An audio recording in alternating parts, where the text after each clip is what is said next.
Next Visakhapatnam దానికి వస్తే ఇది చాలా ఇంపార్టెంట్ సెగ్మెంట్.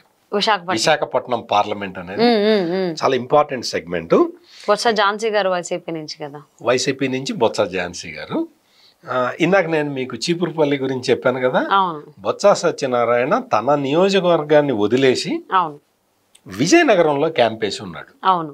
తన నేనేటో గెలుస్తాను, నా భార్యను గెలిపించుకుందాం అని ఉన్నాడు. అక్కడే కొంత మైనస్ అవుతున్నది, చీపురుపల్లిలోనే మైనస్ అవుతున్నది. ఆయన వచ్చి విశాఖపట్నంలో కూర్చొని ఉన్నాడు.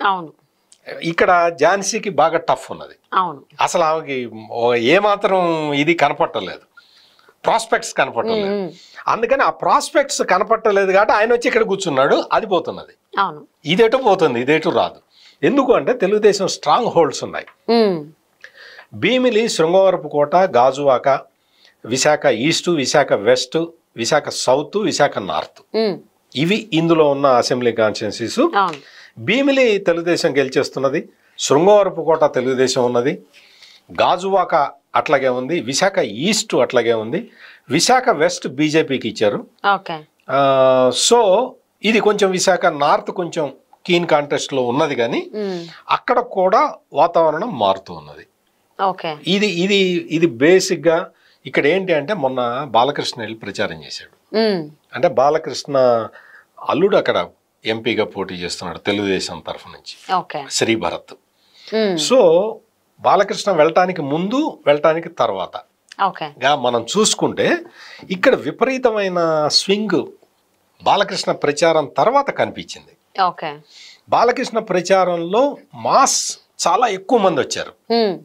ఆయన మాట్లాడిన పద్ధతి అవి చూసి ఎట్లా చేస్తాడు ఏంటి అంటే ఆయన ఒకటే చెప్పాడు, ఏదో భరత్ నా అల్లుడు అని కాదు, మీకు నాయకుడు లోకల్గా ఇక్కడే ఉంటాడు, స్థానికంగా ఉంటాడు, ఒక ఐడియా ఉంది, విశాఖపట్నం డెవలప్మెంట్ మీద ఒక ఐడియా ఉంది అనే ఒక ఆ కాన్సెప్ట్ని ప్రజలకి అందించడంతో బాలకృష్ణ అక్కడ మొత్తం మాసెస్లో చాలా తేడా వచ్చింది. ప్లస్ తెలుగుదేశం క్యాండిడేట్లు కూడా చాలా బలమైన అభ్యర్థులు ఉన్నారు. మీరు అడగచ్చు, మరి బలమైన అభ్యర్థులు అయితే లాస్ట్ టైం ఓడిపోయారు కదా అంటే. లాస్ట్ టైం లెక్కలు వేరు, ఇప్పుడు లెక్కలు వేరు. ఎగ్జాక్ట్లీ, లాస్ట్ టైం లెక్కలు వేరు, ఇప్పుడు లెక్కలు వేరు. లాస్ట్ టైము వాళ్ళకు ఒక రకమైన ఇది ఉంది ప్రజల్లో, ఏంటి చంద్రబాబు నాయుడు, చంద్రబాబు నాయుడు కన్నా బాగా చేస్తాడు జగన్మోహన్ రెడ్డి అని అనుకున్నారు అందరూ. అప్పటి వరకు ఉన్న పథకాలు కంటిన్యూ అవుతాయి, జగన్ కొత్త పథకాలు ఇస్తాడు అనుకున్నారు. జగన్ ఏం చేశాడు, ఊపు మీద ఉంటారేమో అనుకున్నారు అందరూ, కానీ ఆయన ఊపు వేరే దగ్గర. ఆయన జగన్మోహన్ రెడ్డి ఏం చేశాడు అంటే మొత్తం పాత పథకాలన్నీ ఎత్తేసి ఆయన అన్న నవరత్నాలు మాత్రమే ఇచ్చాడు. దాంతో తేడా వచ్చేసింది. అవన్నీ పాతవన్నీ కట్ అయిపోయినాయి కదా, ఆ పథకాలన్నీ లేవు. దాంతో అది చాలా ప్రభావం చూపిస్తున్నది. ఇంకా అనకాపల్లి పార్లమెంట్ సెగ్మెంట్కి వస్తే, అనకాపల్లి పార్లమెంటులో భారతీయ జనతా పార్టీ అభ్యర్థి సీఎం రమేష్ పోటీ చేస్తున్నాడు పార్లమెంటు స్థానానికి. సీఎం రమేష్ ఎక్కడో రాయలసీమకు చెందిన వ్యక్తి, ఇక్కడ వచ్చి అనకాపల్లిలో టికెట్ ఇచ్చారు అని రకరకాలుగా మొదట్లో కామెంట్లు వచ్చినాయి. కానీ ఆ తర్వాత సీఎం రమేష్ వర్క్ స్టైల్ చూసిన తర్వాత అంతా కూడా మొత్తం అందరూ కూడా సీఎం రమేష్ వైపు చూస్తున్నారు. నిన్న మొన్న ప్రధాని నరేంద్ర మోడీ కూడా వచ్చేసి సీఎం రమేష్ కోసం ప్రచారం చేశాడు. అంటే ఆ స్థాయిలో ఒక లీడరు ఇప్పటివరకు అనకాపల్లికి తగలలే.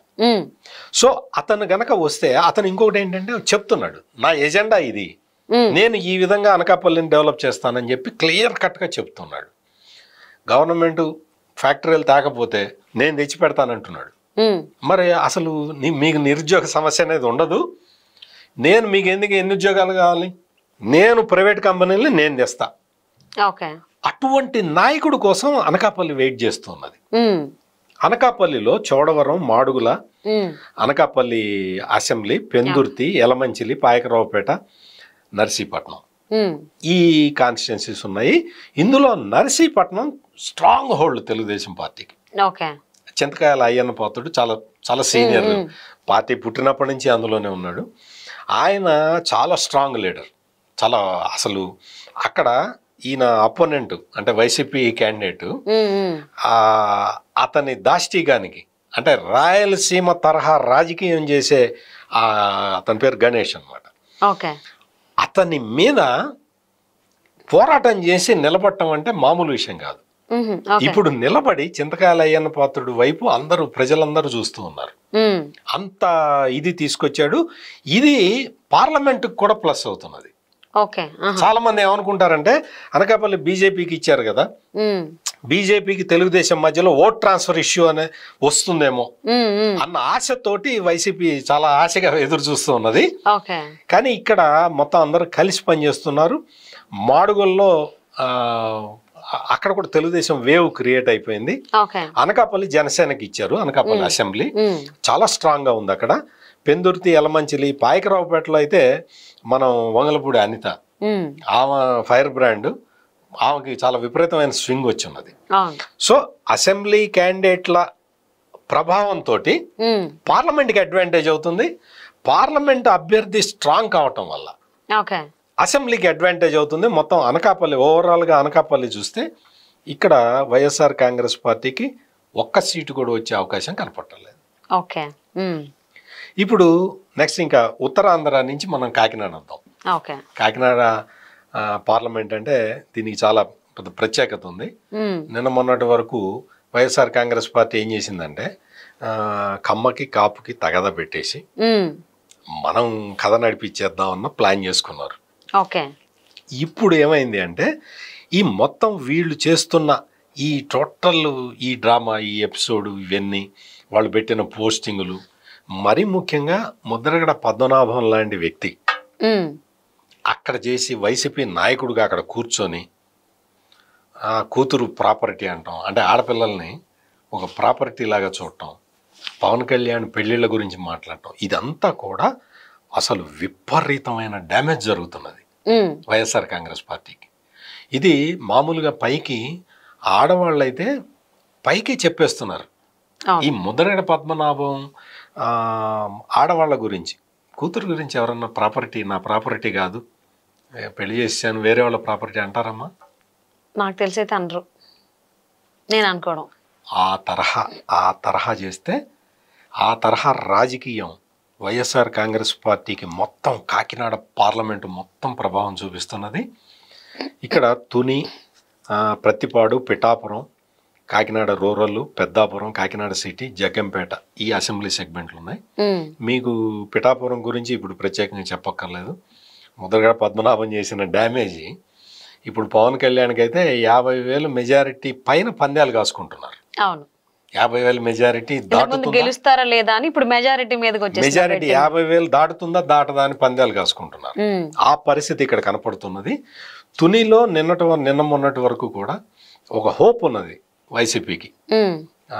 అక్కడ యనమల రామకృష్ణుడు బ్రదర్ని, యనమల కృష్ణుడు అంటాడు, ఆయన్ని వైసీపీ వాళ్ళు చేర్చుకున్నారు, పార్టీలో చేర్చుకున్నారు. ఆయన ప్రభావం ఏమన్నా కనపడుతుందేమో, అక్కడ యనమల దివ్య టఫ్ అవుతుందేమో అని ప్లాన్ చేసుకున్నారు. ఈ మొత్తం టోటల్ ఎపిసోడ్ తోటి తెలుగుదేశంకి విపరీతంగా ప్లస్ కనపడుతున్నది, జనసేనకు కూడా ప్లస్ కనపడుతున్నది. పెద్దాపురంలో నిమ్మకాయల చినరాజప్ప, ఆయన తెలుగుదేశం పార్టీ నుంచి చాలా అంకిత భావంతో పనిచేస్తున్నాడు. ఆయనకి విపరీతమైన స్వింగ్ కనపడుతున్నది.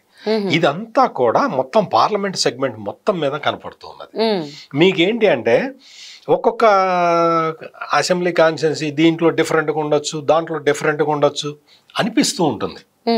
కానీ వేవ్ వచ్చినప్పుడు, అంటే వేవ్ రానప్పుడు ఒక కాన్స్టిట్యున్సీలో ఒకళ్ళు, ఇంకో కాన్స్టిట్యున్సీలో ఒకళ్ళు గెలవచ్చు ఇంకొక పార్టీ. కానీ ఇప్పుడు ఆంధ్రప్రదేశ్లో ఒక వేవ్ క్రియేట్ అయింది కాబట్టి కొంచెం మైనస్లో ఉన్న నియోజకవర్గాల్లో కూడా తెలుగుదేశం పార్టీ మిత్రపక్షాలు గెలవటానికి ఆస్కారం కనపడుతుంది. ఇది అందులో అందుకనే నేను పేర్లతో సహా చెప్తున్నాను మీకు. నిమ్మకాయల చినరాజప్ప ఆయన ఏ విధంగా ప్రభావం చూపిస్తున్నాడు, పవన్ కళ్యాణ్ ఏ విధంగా ప్రభావం చూపిస్తున్నాడు, ఓట్ ట్రాన్స్ఫర్ ఎట్లా జరుగుతుంది, మెయిన్ ఓట్ ట్రాన్స్ఫర్ అంటే కాపులు అందరూ, కాపు కులానికి చెందిన వాళ్ళందరూ తెలుగుదేశానికి ఓటేస్తారా, లేదు ఒక 20% అటు ఇటు పోతారా అన్న అనుమానం చాలా మందికి ఉంది. ఇక్కడ ఈ జరుగుతున్న పరిణామాలు చూస్తే ఆ అనుమానానికి ఇక్కడ కాకినాడ పార్లమెంట్లో ఎక్కడ స్కోప్ కనపట్టలేదు. ఆ అనుమానమే కనపట్టలేదు కాబట్టి ఇక్కడ మొత్తం తెలుగుదేశం కంఫర్టబుల్ గా ఉంది. ఇంకా రాజమండ్రి పార్లమెంట్కి వస్తే, రాజమండ్రి పార్లమెంటు భారతీయ జనతా పార్టీ రాష్ట్ర అధ్యక్షురాలు దగ్గుబాటి పురంధేశ్వరి ఎంపీ క్యాండిడేట్గా పోటీ చేస్తుంది. ఇందులో Anaparthi, Rajanagaram, Rajahmundry city, Rajahmundry rural, Kovvur, Nidadavolu, Gopalapuram SC constituency, ఈ అసెంబ్లీ సెగ్మెంట్లు ఇందులో ఉన్నాయి. ఇక్కడ ఏంటి అంటే ఇక్కడ అనపర్తి బీజేపీ తీసుకుంది. బీజేపీ తీసుకుంది. అక్కడేమో ఆయన తెలుగుదేశం పార్టీ నాయకుడుగా ఐడెంటిఫై అయ్యి ఉన్నాడు. చాలా 5 సంవత్సరాలుగా ప్రణాళిక దిగించి పోరాడుతూ ఉన్నాడు అక్కడ. ఆయనకి ఇప్పుడు ఏమవుతుంది అంటే అక్కడ సైకిల్ గుర్తు ఉండదు. సో ఇది కొంచెం అనపర్తి మీద ప్రభావం చూపిస్తుంది అనేది ఒక ఒపీనియన్ అయితే వస్తున్నది. అక్కడ రాజమండ్రి పార్లమెంట్కి సైకిల్ గుర్తుండదు, అనపర్తి అసెంబ్లీలో కూడా సైకిల్ గుర్తుండదు. సో సైకిల్ గుర్తు లేకపోవటం వల్ల కొంత డిసడ్వాంటేజ్ ఉండొచ్చు అనేది అనపర్తిలో ఒక ఒపీనియన్ వస్తున్నది. ఇంకా రాజమండ్రి రూరల్ అయితే తెలుగుదేశానికి నెంబర్ 1 సీటు, అక్కడ గోరంట్ల బుచ్చయ్య చౌదరి ఆయన ఉన్నారు. రాజమండ్రి సిటీలో విపరీతమైన ప్రభావం కనపడుతున్నది తెలుగుదేశం పార్టీకి సంబంధించి. ఈ విధంగా నిడదవోలులో జనసేన పార్టీ చేస్తుంది. నిడదవోలులో జనసేన పార్టీకి ఏంటి అంటే అక్కడ మొదట్లో కొంత వీక్గా కనిపించింది, కానీ ఇప్పుడు ఆఫ్ ద లేట్ ఏంటంటే వీళ్ళందరూ వెళ్ళి అక్కడికి వెళ్ళి పనిచేస్తూ ఉన్నారు. తెలుగుదేశం లీడర్లు కూడా వెళ్ళి పనిచేస్తున్నారు అక్కడ నిడదవోలులో. సో ఈ తరహాలో మొత్తం రాజమండ్రి పార్లమెంటు సీట్లో విపరీతమైన ప్రభావం కనపడుతూ ఉన్నది.